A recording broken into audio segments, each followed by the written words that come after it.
Hello and welcome to Matchday 24 of Championship Predictions from the Ice Football Podcast. I'm Craig Savage, and with me as always is Daniel Cody and Charlie Betts. After a FA Cup weekend break from the league, let's go back to Matchday 23 where there was a couple of postponed games in that.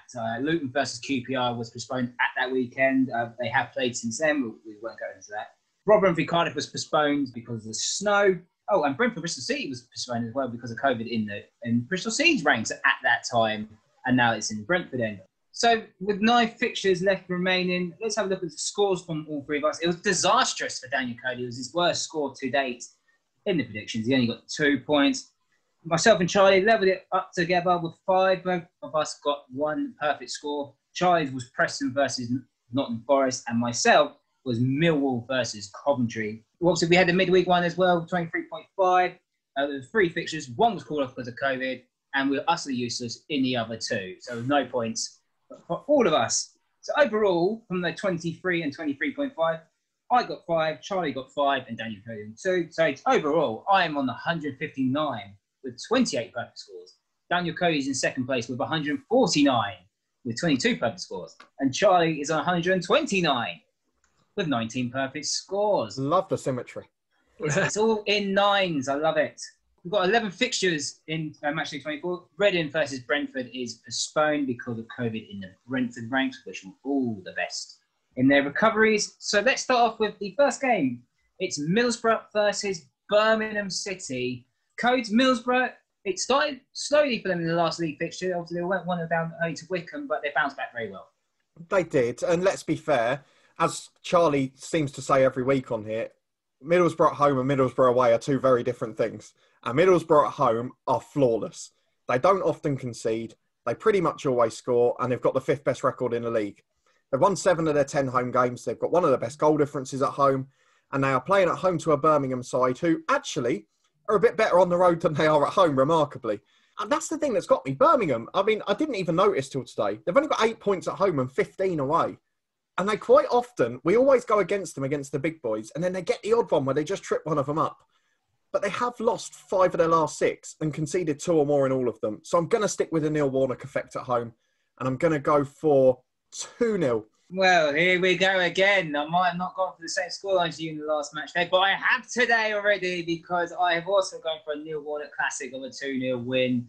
Exactly what you said, to be fair. Obviously, with Middlesbrough, I do rate them at home. They're very solid. They don't really concede many at the Riverside. Birmingham, I don't know what crank of a ball is anymore. It seems to be very boring. It seems to be very flat. Form-wise, they're terrible. But as you said, Cody, they spring up a surprise randomly. Obviously, that 4-2 win against Reading, for example, where did that come from? But I'm going to go for 2-0 to Middlesbrough. Charlie? Yeah, it's hard because, to be honest, I agree. There's a tiny part of me in the back of my brain that thinks they might sneak a 1-1. And I'll just say that because, like you said, you mentioned about their away form, but they got a 1-1 against Luton. And I know you guys would be better, more qualified to comment on actually the quality of the game. Then they beat Bristol City, then they beat Reading and all that sort of thing. And just when you think their backs to the wall and, you know, you're going to write Karanka off, it just seems to come out of a result. I'm not brave enough to go with it, although I am written off in the Championship predictions, so maybe I should. But I think Middlesbrough will win. I think they are too strong at home. However, it wouldn't surprise me if it's a lot closer. I think Birmingham might take the lead. I think it might go 1-up or something something crazy like that, but then falter towards the end. I think Middlesbrough will sneak in 2-1, but I think it'll be a lot tighter than what probably a lot of people outside of us will give the game credit for. Charlie, can I not tempt you by saying Birmingham have drawn over half of their away games this season? Well, yeah, exactly. That's the thing. I don't know. If most other teams, I probably would have gone for a Birmingham draw because this always sort of happens when their backs against the wall. But I think Middlesbrough are so strong at home that I think they might just have a little bit too much. Up next at Ewood Park, it is Blackburn Rovers versus Stoke.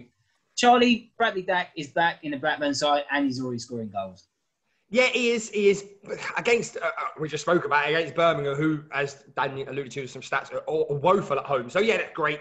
How much do you read into that? Because prior to that, Blackburn weren't in the greatest of form. But neither was Stoke, to be brutally honest. However, and I know it's a bit of a tough subject, I'm not going to be qualified to talk about it, and we haven't got a long enough episode. They have strengthened a little bit, and, you know, he's a good player, Reece Norton-Davies, whichever way you dress it up from an objective perspective. See, again, I'm still going to back him. Classic Michael O'Neill, 1-0 away from home, with the strength at left wing back now. Codes, Stoke have done it again to Luton, haven't they? They have. Let's hope it ends the same way with Norton-Davies having a shocking spell at Stoke and then coming back at a cut price. That would be ideal. But I found this one of the hardest. Blackburn, we talked about their inconsistency. They've got 18 points at home this season. Stoke 17 on the road. They're good away from home. But they haven't won in 5 games in all competitions. I know that includes a game against Tottenham and Leicester, who are both very good sides. But 2 of their last 3 league games are draws. I'm going to stick with it because Blackburn, they haven't had a draw in 4 and they're inconsistent, so they're due one. So let's go for 1-1. Well, one of us is going to get a point. I'm not sure on Stoke. I know they strengthened in the left-back area and they probably play wing-backs, and that's probably not what Norrington Davis' strength is, in my opinion.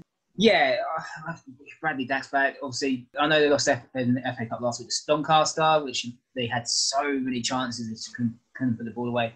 But obviously now with Bradley Dack back fit, obviously he's going to get there as well. Armstrong, Harvey Elliott on the wing. It's looking a bit more promising for Blackburn. It's just keeping out the goals is my worry. I do think they'll have enough, so I'm going to go for 2-1 to Blackburn. Up next at the Vitality, it's the Graham Jones derby. It's Bournemouth versus Luton Town. Cody, we watched Luton versus QPR. It was absolute shambolic, wasn't it, for Luton? I'm really angry with myself because the predictions for week 23 is exactly what happened in the game. And then in 23.5, I changed my mind for the rearrangement. And I don't know what caused me to do it, but it was exactly what I said would happen the first time around, which has really frustrated me.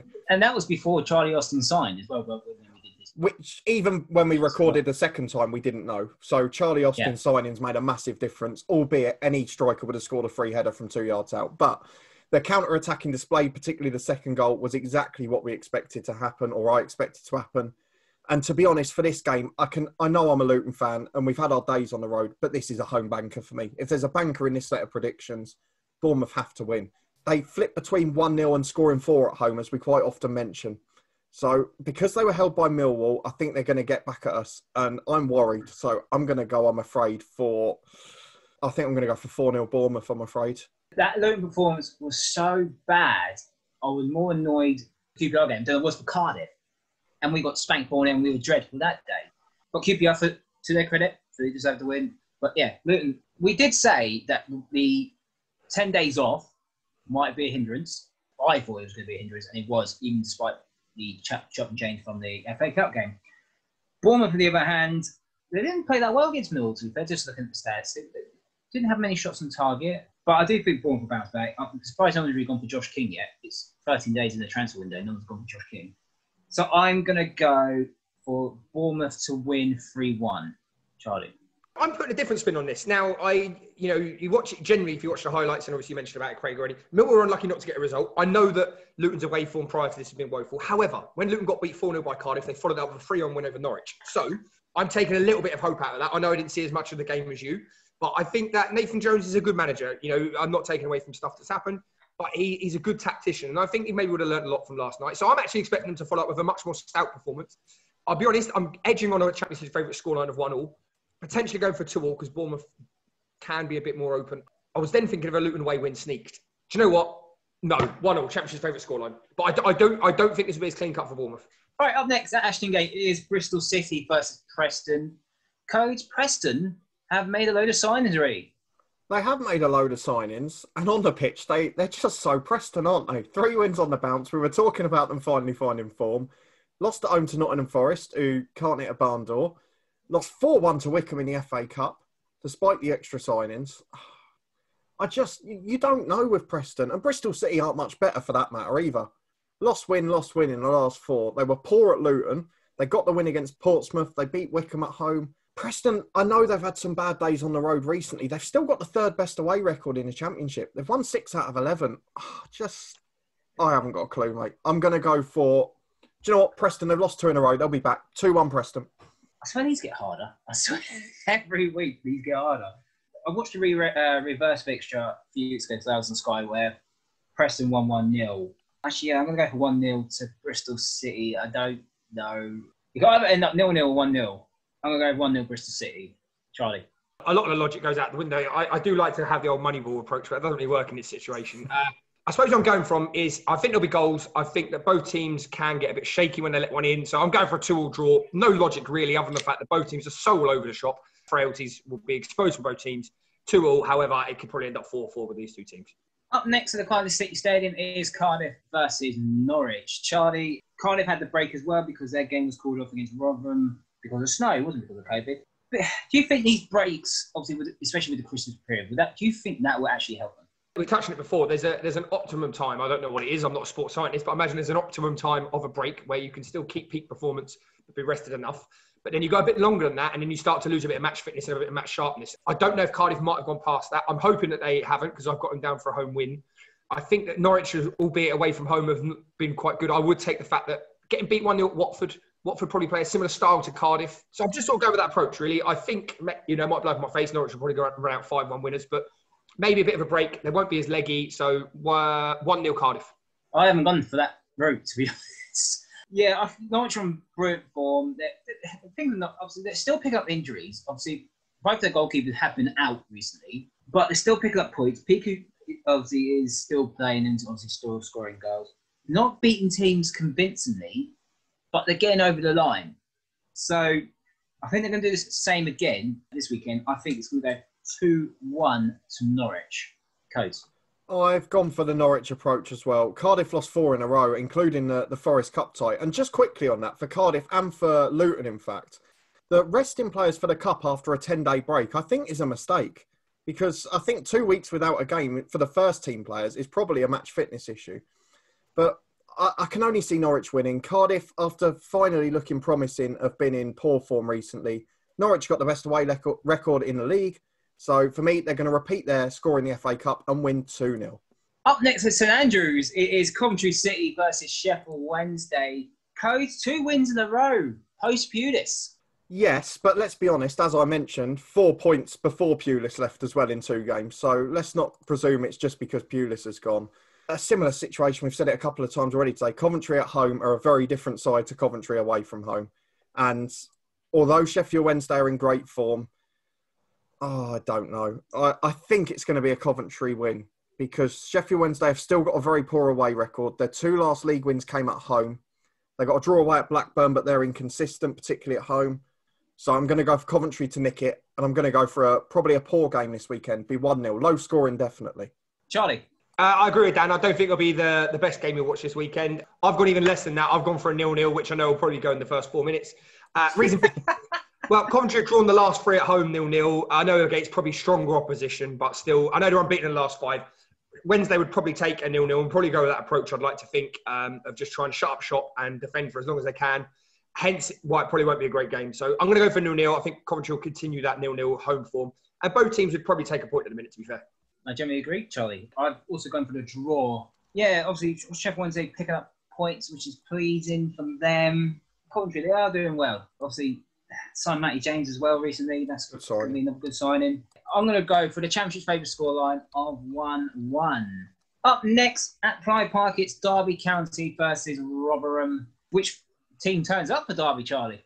I don't think you need to have the strongest Derby turn up because Rotherham's away form has been pretty woeful. I think they'll continue that. I was, a blip against Sheffield Wednesday and Derby were away from home. They have been a bit stronger at home since Rooney sort of taken himself off of the pitch and taken charge from the dugout. So I'm going to go for a Derby win. However, when Derby have won, it still hasn't been high scoring or anything like that, despite Rotherham, defensively been terrible away from home. So I'm going to go, they'll go 1 or 2-0. 1-0 Derby. Yeah, Derby don't really batter teams at home. And when I mean, let's say batter teams, I'm going by scoreline. I'm not going to go by position. They probably have done. They beat Swansea quite well. They did beat Birmingham 4-0 recently away from home. But yeah, they're not still convincing at home, but they have picked up a couple more points than they have been recently. Rotherham, they've been out for such a long time. Despite only losing to Everton in the Cup by extra time, yeah, it's the league form that really worries me about them away from home. I'm also going to go for 1-0 to Derby. Coach? I don't know about this game because it's not as clear-cut as you look. Because, yes, Derby have got the worst home record in the league. Rotherham have got the second worst away record. The only way I can think about this is they've got to cancel each other out and draw. That's the only possibility I can see. And at the risk of doing the same as Charlie in the previous game, I'm going to blow mine in 5 minutes because I'm going to go for a 0-0 draw. Up next, at the City Ground, it's Nottingham Forest versus Millwall. Charlie, Nottingham Forest, your belief has finally come true. They won last game. 1-0 Nottingham Forest, I can tell you already. No, I'm not... Look, have they turned the corner completely? No. Is it going in the right direction now? Yes. I think everyone in the world of football probably wouldn't have expected Houghton to have taken maybe as long as it has for him to start to get him playing. But it has done, and that's the important part.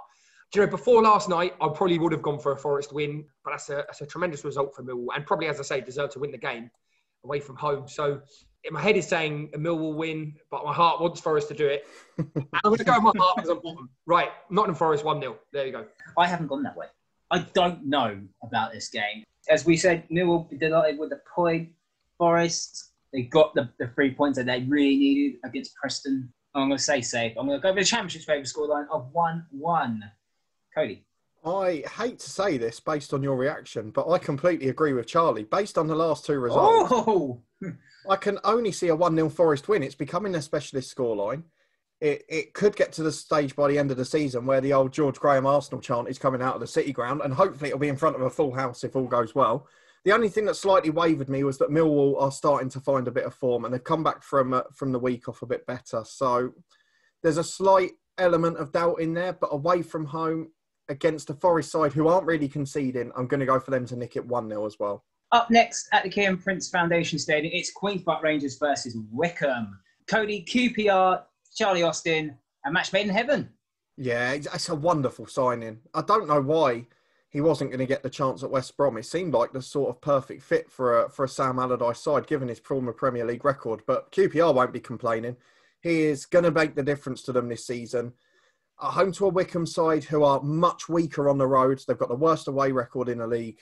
I hate to say it, I can't see anything other than a QPR win. I know they haven't won a home game in absolutely ages, but previously before that, their home record was what was saving them.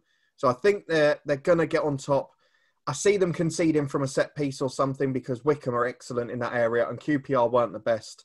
But I'm going to go for QPR to win pretty comfortably, 3-1, and Austin will get 1 if not 2. Charlie?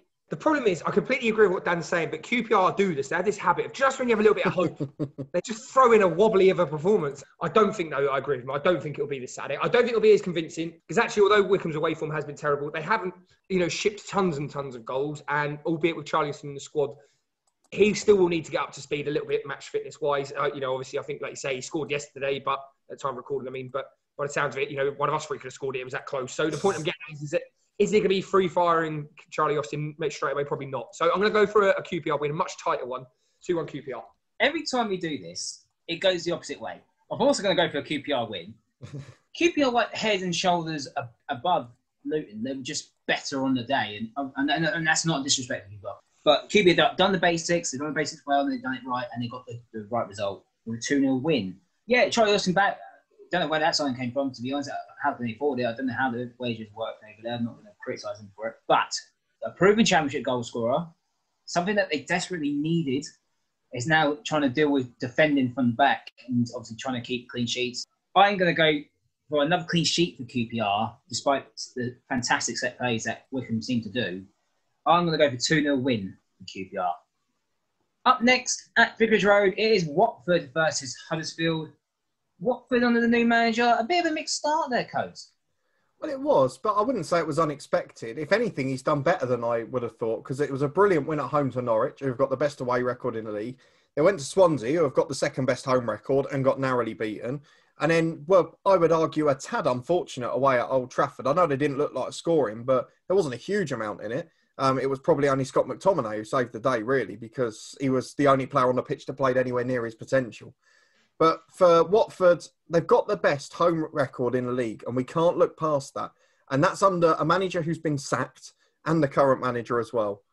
So I can only see a repeat again. And I know I'm going for a lot of low-scoring games and leading to the same disappointment I seem to have every week with loads of correct outcomes and no correct scores. But I'm going to have to go for 2-0 Watford. I've got a funny feeling with Huddersfield this weekend. Do they actually turn up away from home this weekend? Because obviously at home they're fantastic, unbelievable. Away from home they're absolute rubbish, but they could spring off a surprise. And I don't think that surprise is going to happen this weekend. So I think Watford are going to win 2-1. Charlie? I'm going for a Watford win, as we spoke about. I won't go over the old ground. However, I'm going for a big Watford win. And the reason I tell you is, as you mentioned, Watford are, one of the strongest teams in the league at home. And more importantly, when Huddersfield have lost away from home, across 3 games, they've let in 10 goals. And I could just see that when the floodgates open, they go. Now, I know Watford haven't been free scoring, but there was one game against Preston. They won 4-1. And it all just seemed to click that day. And I'm just banking on that coming together at home. They obviously are a much better team at home. They like playing at home. It's all going to come together. I'm going to go for a repeat. Watford 4, Will Huddersfield get one? No. 4-0. I believe in Ben Foster. 4-0. And the final game is 7:45 on Saturday. It is Barnsley versus Swansea. Coach, do you think this will be the game of the day? I don't think it will. I'm not happy it's Okay, on 7:45. moving on. Charlie, do you happy. think this will be game of the day? Yeah. Sorry, Cody, carry on. I don't know. Barnsley are brilliant at home. They really are. And Swansea aren't bad on the road. So I just find this so difficult because they don't draw many either of those places. I think Barnsley are going to nick it. Although Swansea have been in great form. But they haven't played many away games recently. And when they went to Derby, they got absolutely tonked and they were poor as well. And that, albeit in the midweek, was under the lights. So away from home at Barnsley, a nighttime kickoff, Barnsley are going to win 2-1. Charlie. I'm going to go the other way. I'm going for a Swansea win. And the only reason I say is I know Barnsley have been good and they won the last 3 at home. Yes, they won those 3 at home, but I do think it's a little bit of a different kettle of fish and they're playing Swansea. Swansea have been okay away from home. I just think they've got too much quality, too strong. In terms of what your question, Craig, will it be the game of the day? No. Is it one of the toughest ones to call, though? Probably yes. So I'm going to go for a Swansea win 2-0. Right, so do I go with Charlie's theory of a Swansea away win, or do I go with Cody's theory of a home win for Barnsley? Oh, the suspense is killing me. I'm going to tip Swansea to win the game. This is a very tough one to call. Barnsley at the moment, fantastic at the moment. I'm really surprised how Ishmael has done bringing Barnsley. Swansea, on the other hand, very, very solid. Freddie Woodman doesn't really concede any goals. And that's why I'm going to go with that theory. I'm going to just go for the odd goal. I'm going to go for 1-0 to Swansea. And let's have a quick recap of what we predicted for Matchday 24. So, I've copied Cody in 1. Charlie's copied me. And Cody's copied Charlie. Actually, that's a lie. No, you copied me, Craig. I didn't copy you. So that's normal. Craig copied everyone. And me and Charlie agreed once. And there is 2 4-0s. Cody's gone for Bournemouth to win 4-0 against his beloved Luton Town. And Charlie's gone for Watford to beat Huddersfield 4-0. And those are our predictions for Matchday 24. Do you agree with us? Do you disagree with us? Let us know in the comment section down there. And give us your predictions for this weekend. Don't forget to give this video a like, subscribe to the Honest Football Podcast. And you can follow us on Twitter @HonestFootball3. And we'll see you next time.